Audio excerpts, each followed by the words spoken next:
今天在市场买了几个新鲜的鸡翅膀，这里还有一些小绒毛没有拔干净，我给它再处理一下。我们这边的鸡呢是可以分开来卖的，翅膀归翅膀，腿归腿。像这一种呢要24一斤，5个翅膀我买了30块钱。处理好了，我们再清洗干净。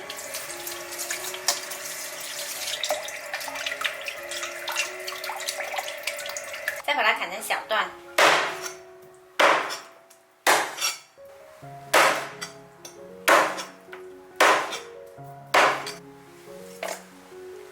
再来切一点姜片，小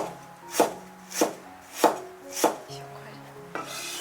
我们来给鸡肉腌个底味，加入少许生抽，一点点蚝油，少许白糖，再来一勺淀粉，抓拌均匀。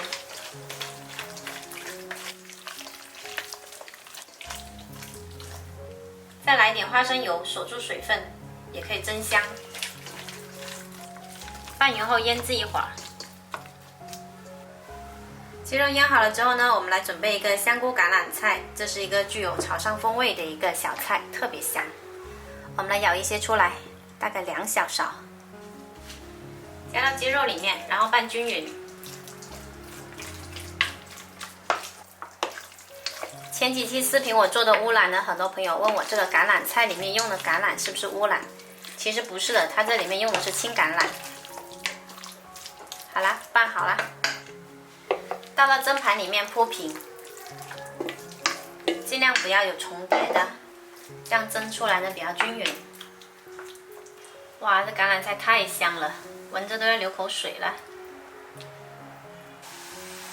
水开后上锅蒸15分钟，如果盘子比较厚呢，我们要加长一下时间。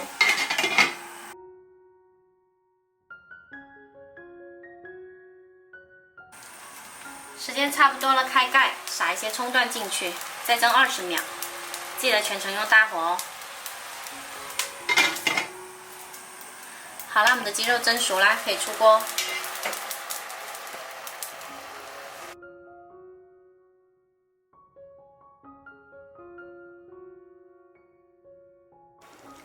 今天这道橄榄菜蒸鸡吃起来有橄榄菜淡淡的香味，做法超简单，鸡肉很嫩滑，喜欢的朋友可以试一下。